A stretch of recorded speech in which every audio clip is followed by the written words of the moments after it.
Good Counter. I'm your host, Roddy Too Good. Back with another drink. Oh man. So we got Monday Night Raw.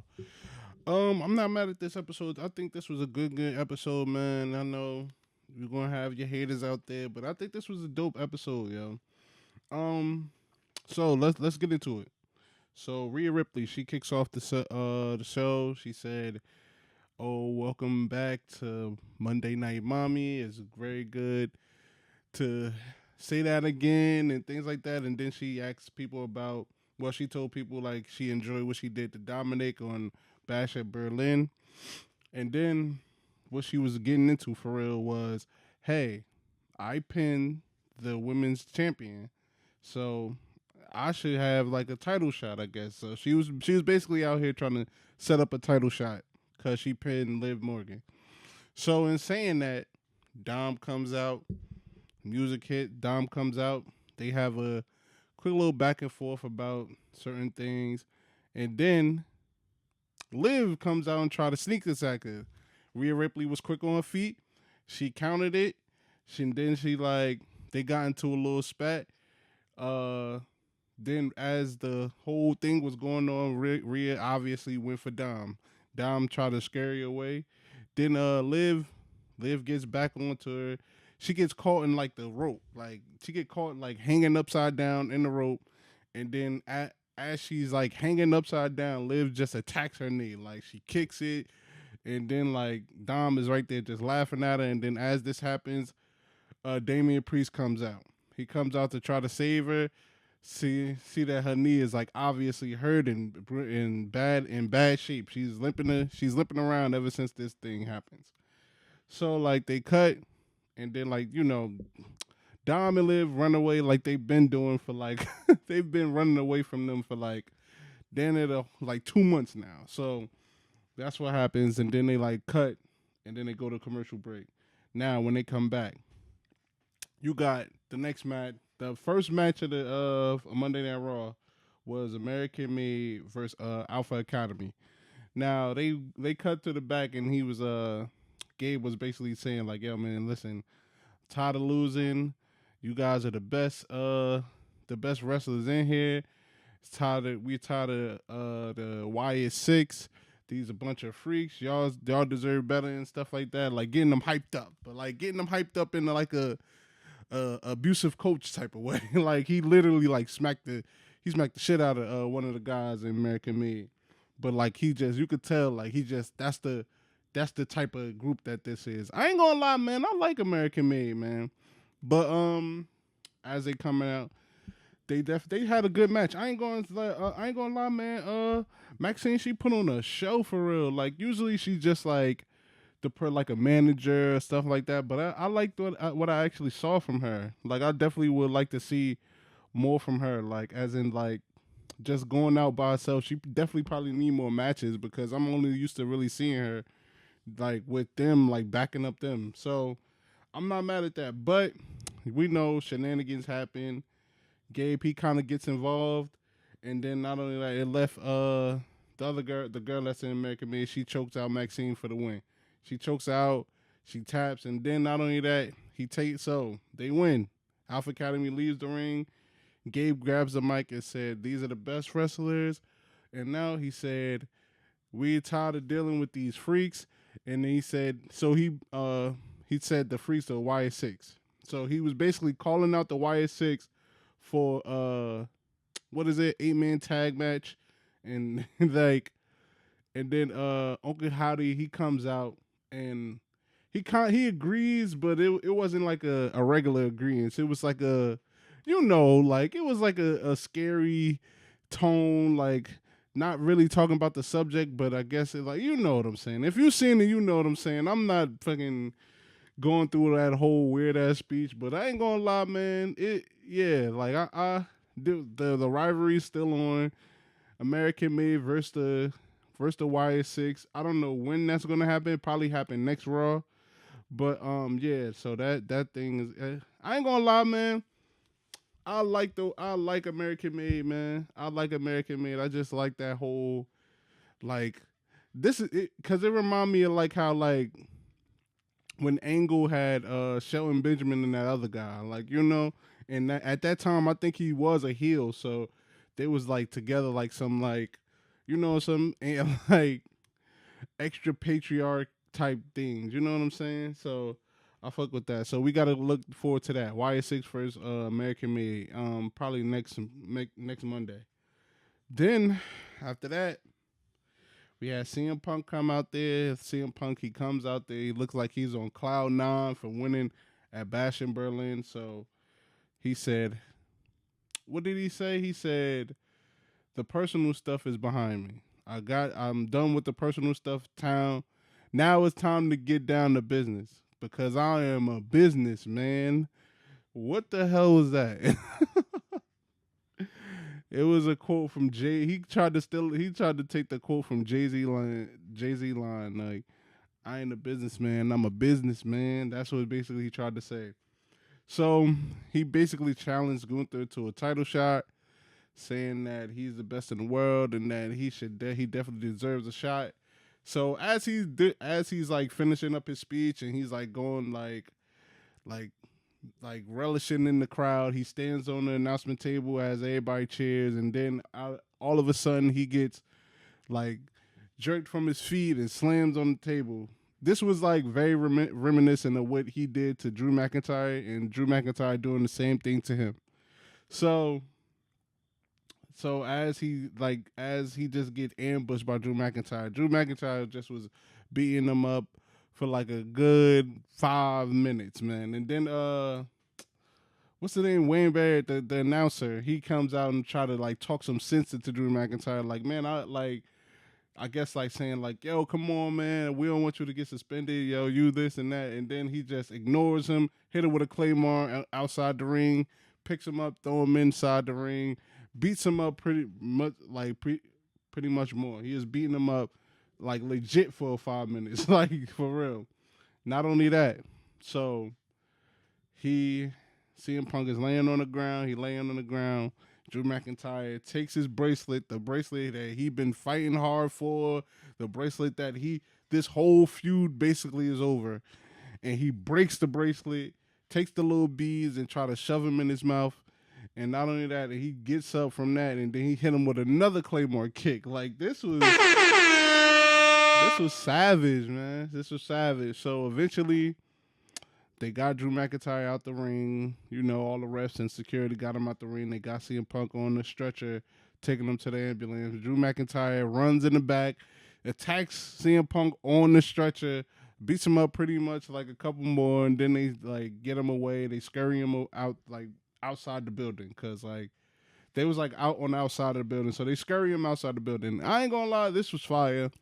I knew it wasn't over. I knew that I had a feeling that this definitely was not over, but I thought that they was just gonna let this go for real. Like as he was like talking about a title shot and all that, I was like, it's kind of weird that he's talking about a title shot. Gunther's here and he's not coming out to really address that. So that's what probably what like, all right, okay, something about to happen. Like, you know what I'm saying? Because usually when like people call each other out, especially like champions and all that, usually either they wait until the champion comes out and address the crowd, or the champion comes out and address them and say like, oh shit, you want the title shot? All right, I got you.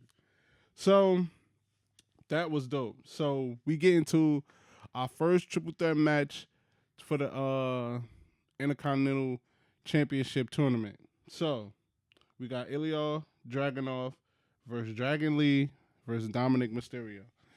Now, I think I called this like a couple videos ago. I said what Dominic Mysterio knew it was going to be some shenanigans. I knew it was going to be some shenanigans. So, as the fight's going on, the Judgment Day comes out and they try to interfere with this triple threat match. So as they doing that, Damian Priest comes out and basically runs off Dominic Mysterio. Like he left the whole entire match. Like he it turned from a triple threat match to a 1-on-1 with Dragunov and Dragon Lee. And then they had like a good back and forth, and Dragunov, he eventually gets the win. Now, Dragunov. See, this is a good like this is a good thing, like cause you got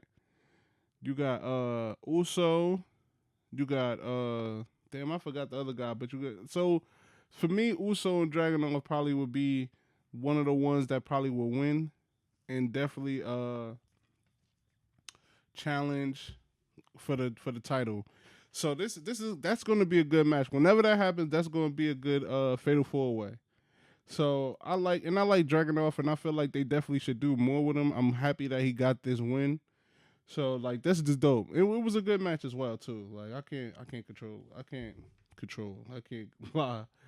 But we move on to a qualifying match for the tag team titles. So as we know, the Jade Cargill, Bianca Belair, they come out. They're going to sit ringside to see, I guess, who they're going to face next. So who was the match was Damage Control versus the Unholy Union. Now this was a good match. It was all right, but I don't know what kind of happened. Like it was like a spot to where Damage Control, one of the girls on Damage Control, she was supposed to like you could see it was a spot to where she was supposed to jump on Bianca Belair. Like she was on the top rope. One of the members of Unholy Union was out there and it was like right in front of the Jade Cargill and Bianca Belair. And like she jumped off. It looked like she like overshot where she was supposed to be and like I think legitly hit her face on the damn announcer's table. Like legitly because after the match where Unholy Union got the win, like you could see like her eye was like really bleeding. like and I don't know if it was her eye or it was like above it or around it, but like her eye was like a legit red and like you could really see like the facial expressions on them in the ring. Like you could see like to where it was like, oh shit, like she kind of fucked up. Like you know what I'm saying? So and then like they snap back into like, oh shit, we on camera. We gotta like go back and forth because like it was like a quick little like 30 seconds to where like they just was like not even 30 like 5-10 seconds where they just paused and they was like kind of looking at her like oh shit like her eyes like fucked up. So it's like oh damn she kind of got hurt. So I don't know if I know that they probably didn't expect like no blood to be in this match. This match was like very very basic like so yeah, prayers up to her if she really is hurt because that did not look good. Like she legitly like hit her whole face on that shit. Like she definitely overshot Bianca Belair and just hit like her face on the damn thing. It was kind of crazy. Like it was kind of crazy. But after that we got Gunther. He comes out. He addresses the crowd. He's still on his heel mode. He was talking shit about the crowd and saying like uh we was in a good country. This is just piss poor over here in Denver, Colorado. And he basically was like going back and forth about what happened at Bash in Berlin and saying and talking about how he's the greatest because he beat one of the greats to ever do it. And I can't be mad. I can't be mad at him for saying that because I definitely think that's accurate. So as this is going on, Sami Zayn comes out and the announcer said, "Hey, you want to know who the last person who beat Gunther? Sami Zayn." So I guess this is his next opponent. Sami Zayn. Listen, man. Y'all gonna call me a hater, but I don't care. Like I never really liked Sami Zayn. Like Sami Zayn was like he's cool, I guess so. Like he's a cool little wrestler and all that. But I never really liked his character. I never really liked. You know what it is? I never really believed him. Like I never really believed that Sami Zayn is supposed to be this like big deal. Like yo, because even when he was going back with Braun Breaker, like I'll be looking at him, I'm like, yo, Braun Breaker really should kill this dude. Like, yo, it's just I don't get why he's getting this thing to where he's a tough guy and like cause now if you think about it, like he beat Gunther, he beat fucking Braun Breaker. Like I just don't, and this to me it's just not believable. Like, and then his music come on, it's all happy and shit. Like, nah, like I don't, nah. You can call me a hater, but I'm not a believer in Sami Zayn. Like, so then we getting on to the final triple threat match for the Intercontinental tournament. So you got Braun Strowman versus Sheamus versus Ludwig Kaiser. So this Braun Strowman, it was originally supposed to be Bryson Reed, but I guess after that parking lot brawl, they said Bryson Reed was like really hurt and he couldn't come in. That at first they was trying to say, "Oh, I wanted to fire somebody." Braun Strowman, he came all beat up and basically was saying, "Oh man, the doc said I could go. I'm taking his spot." And then he said, "Hey, if the doctor say you could go and you want to go, all right, cool." So they gave him the spot. This match was cool. I really thought that Kaiser was going to get the win. This was a cool match. I can't lie.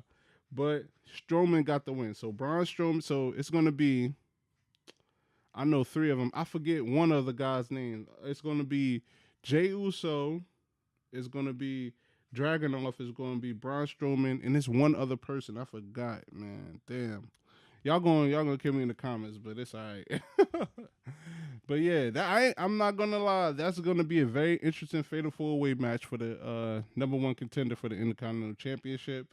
So I'm looking forward to it. I thought that they were going to give it to Kaiser. That would have been dope as well. But I guess they're still trying to push Strowman, man. I guess so. Can't be mad at him, man. I guess he throws in a little monkey wrench in it because everybody's kind of like the same to where it's like they kind of like that cruiserweight type vibe, but I guess not.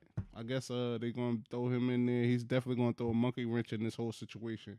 But I see somehow I see this backfiring. I see Bronson Reed coming back and like I see him attacking Strowman again, and then like he probably won't even be able to make that little that match for the number one contender for the Intercontinental Championship. I see something like that happening. I see that because I don't see Bronson Reed just taking that lightly to where he just you beat him in a match and then he comes and like takes your spot for a championship opportunity. So I'm definitely watching that. I'm watching that Braun Strowman thing. And for the final match, we got Jey Uso and Damian Prince versus Finn Balor and J.D. McDuggan. Now, this is how this match came about is after the attack on Rhea Ripley, he went in the back and he won the match with the Judgment Day. I guess he said he was tired of him. He wanted to like finish it, and they said that hey, we're not gonna tag match you if you don't have a partner. And he said he had to find a partner. So Rhea Ripley said that, oh, she has somebody in mind. Turns out to be Jey Uso. So Jey Uso agrees, and they like go out there, and it was a good match. And obviously, it's the Judgment Day, so we know shenanigans is bound to happen with Judgment Day, and that they got the job done as well. Though they Liv, she got involved. She tried to mess up Jey Uso when he went to the top rope. Rhea came out hobbling, but she still ran off Liv Morgan. I don't know how, bro. They just got them running. Like, yo, she came out hobbling with a crutch, but she still was swinging the crutch. She hit Liv like a couple times with the crutch. Liv just runs off. So they got the job done. Jey Uso, Damian Prince. I'm not mad at this. I'm not mad at this Raw, man. I'm not mad at this Raw. And not only that, things about to start shaking up for WWE. So I think next week, everything is going to be on USA Network. So that means Raw, NXT, and SmackDown are going to be on USA Network. So things I feel like are about to shake up for the company. I think they're about to start doing some wild stuff. About to start really honing in on their stuff, man. So I'm not mad at this Raw. This is definitely some interesting stuff that's happening. I know they're trying to gear up for Bad Blood, and I'm not going to be surprised if most of these people you saw today in these matches definitely going to be on Bad Blood. Definitely that CM Punk. My favorite moment for real was that CM Punk moment for real because he definitely. And finally he broke the bracelet because now just get the bracelet out of here, man. Just get it out of here. And not only that, like maybe the next match they have probably should involve being like a contender for a belt, man, because now the bracelet is gone now, but it's still personal. So, hey, man, I'm here for that. I'm here for it. This was a dope Raw, man. I can't lie, man. This was a dope Raw. we on the countdown for a lot of changes for WWE. So I think we expect to see more like excitement, more good shows. So yeah, man, make sure y'all comment down below. Tell me what y'all think about what's going on. Tell me y'all favorite moments of Raw what happened, man. All right, I'm out.